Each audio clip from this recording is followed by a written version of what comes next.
நீண்ட நாட்களாக நான் முயற்சி செஞ்சுட்டு இருந்த ஒரு விஷயத்த இன்றைக்கி நிறைவேற்றிட்டுன்னு தான் சொல்லணும்.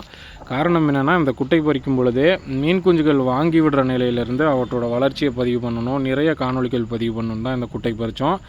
ஆனால் களிமண் நிலம் அப்படிங்கிறனால நல்லாவே தண்ணீர் கலங்கிய நிலையிலே இருந்தது. ஆனால் இப்போ ஓரளவுக்கு தண்ணீரையும் தெளிய வச்சாச்சு, மீன்களும் நல்லா வளர்ந்துருக்குது. இது ஒரு 9 நிமிடம் பதிவு பண்ணியிருக்கேன்.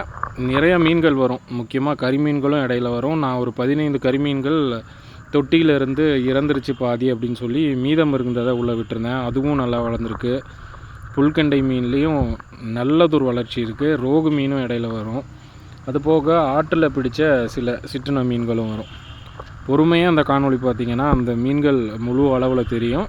வரும் நாட்களில் இன்னுமே தெளிவாக பதிவு பண்ணலாம். இது ஒரு முதல் முயற்சி தான். இவ்வளவு நாளில் சுத்தமாக மீன்கள் தெரியாமல் இருந்தது. நான் இருக்குதா இல்லையா அப்படிங்கிற சந்தேகத்தில் இருந்தேன். நிஜமாகவே வலை போட்டாலும் அந்த வலை பழுதடைஞ்சதுனால சரியாக பெரிய மீன்களை பிடிக்க முடியல. சரி, மறுபடியும் மீன்கள் வாங்கிட்டு வரலாம் அப்படின்னு நான் யோசிச்சுட்டு இருந்தேன். ஆனால் இன்று இந்த காணொளி பார்த்ததுக்கப்புறம் அதுவும் இப்போ வரதெல்லாம் நல்ல பெரிய புல்கெண்டை. இந்த ரோஸ் கலரில் வால் இருக்கிறது ரோகு மீன் இப்போ வர்றது. இன்னொன்று கருப்பு வால் இது வர்றது புல்கெண்டை. இப்போ நீங்கள் பார்க்குறதெல்லாம் புல்கெண்டை தான். அது போக கரிமீன்களும் இடையில போகும். ஏன்னா இது வரைக்கும் நான் செயற்கை உணவுங்கிறது இப்போ அந்த கரிமீன்கள் 2 ஒன்றுக்கு ஒன்று போகும். நான் நேற்று விட்டேன், ஆனால் அது இந்த மீன் கிடையாது. ஏன்னா அது இவ்வளோ பெருசாக வளரல கரிமீன்கள். இந்த மீன்களுக்கு நான் செயற்கை உணவுங்கிறது இப்போ தான் 2வது முறை கொடுக்குறேன். அந்த குட்டையிலேயே உற்பத்தி ஆகிற இயற்கை உணவை சாப்பிட்டு தான் மீன்கள் வளர்ந்துட்டு இருந்தது. ஏன்னா நான் இதை நிஜமாகவே ஒரு வியாபார நோக்கில் நான் பண்ணலை. இதன் மூலமாக ஒரு அனுபவத்தை கற்றுக்கணும், அதற்கப்புறம் ஒரு பெரிய குட்டை அமைக்கணும், அதை நம்ம வியாபார நோக்கில் கொண்டு போகலாம் அப்படிங்கிறது தான். முக்கியமாக நான் புல்கெண்டை விட்டதுக்கு காரணமும் அதுதான். நம்ம பகுதிகளில் அவ்வளோவா புல்கெண்டை யாரும் குட்டையில் வளர்க்கலை. நிஜமாகவே நம்ம பகுதிகளில் குட்டையே கிடையாது. அதை நான் இருக்க அந்தியூரில் நான் சொல்கிறேன். ஏன்னா நிறைய ஏரிகள் இருக்குது. அதில் ஜிலேபி மீன்கள் தான் அதிகமாக கிடைக்கிது.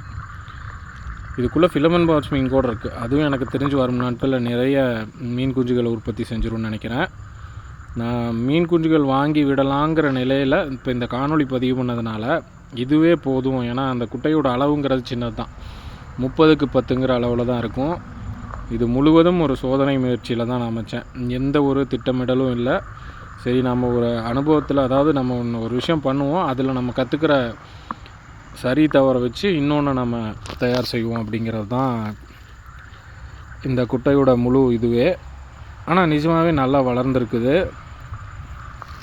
இதற்கு மேலே இவற்றுக்குன்னு நான் இதற்கு மேலே அதிகமாக நுண்ணுயிர் இல்லைன்னு நினைக்கிறேன்.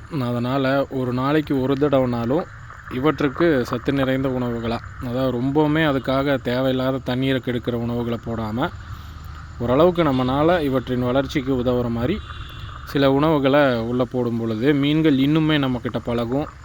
நிறைய காணொளிகள் பதிவு பண்ணலாம். இது நான் ஷார்ட்ஸ் ஃபார்மெட்டில் நான் இது பண்ணியிருக்கேன். இன்னுமே அதாவது நான் சொல்கிறது போர்ட்ரைட்டில் நான் பதிவு பண்ணியிருக்கேன். லேண்ட்ஸ்கேப்பில் பதிவு பண்ணும் பொழுது இன்னும் மீன்களோட முழு அளவு தெரியும். பொறுமையாக பாருங்கள். நிஜமாகவே அதாவது வந்த மீனே வர மாதிரி தெரியும். ஆனால் எனக்கு தான் இதனோட அதாவது அந்த மனநிறைவுங்கிறது புரியும். ஏன்னா இவ்வளோ நாள் நான் முயற்சி செஞ்சிட்ருந்தேன்.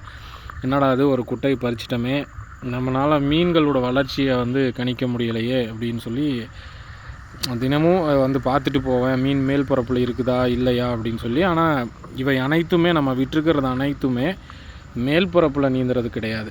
இது கட்லா மீன் விட்டுருந்தோம் அப்படின்னா அது டாப் ஃபீடர், கண்டிப்பாக மேல் பரப்பில் பார்த்துருக்கலாம். நம்ம விட்டுருக்க 2மே, அதாவது ரோகு மீனும் கிராஸ் கார்ப், அதாவது புல்கெண்டை 2மே காலம் ஃபீடர் மத்திய பகுதியில் தான் அதிக நேரம் இருக்கும். தண்ணீர் கலங்கிய நிலையில் இருந்ததுனால நம்மளால் அந்த மீனை பார்க்க முடியல. அதுதான் நடந்துகிட்டு இருந்தது. இப்போ ஓரளவுக்கு நல்லா தெளிஞ்சிருச்சு. குட்டையை சுற்றி நிறைய புற்களும் முளைக்க ஆரம்பிச்சிருச்சு. நான் இது பதிவு பண்ணுற இடத்துல கூட பார்த்திங்கன்னா ஒரு பெரிய குத்துச்செடி ஒன்று இருக்கும். இந்த செடிக்கடியை தான் இத்தனை மீன்களும் நீந்திட்டு இருக்குது. இந்த குட்டைக்குள்ளே நம்ம நினைக்கிற மாதிரி உடனே இறங்கியும் கேமரா வச்சிட முடியாது. ஏன்னா களிமண் நிலம் பார்த்து தான் இறங்கணும். தண்ணீரையும் கலங்களாக மாற்றக்கூடாது. நம்ம கால் வைக்கிற இடத்துல கலங்கிற சேருங்கிறது குட்டை முழுவதும் பரவும். கண்டிப்பாக இந்த மீன்களை இவ்வளவு தெளிவாக பார்க்க முடியாது. இதற்கு மேலே கண்டிப்பாக தெளிவாகிறதுக்கான வாய்ப்பு குறைவு தான். இருந்தாலும் எனக்கு மனநிறைவாக நான் இதை பேசிகிட்டு இருக்கேன்னு நினைக்கிறேன். ஏன்னா இவ்வளோ நேரம் நான் பாட்டுக்கு சொல்லிகிட்டு இருக்கேன் அப்படின்னா இது நமக்கு நிஜமாகவே தோணுது தான். அனைத்து மீன்களையும் ஒரு தெளிவான காணொலியாக பதிவு பண்ணதில் ஒரு மனநிறைவு.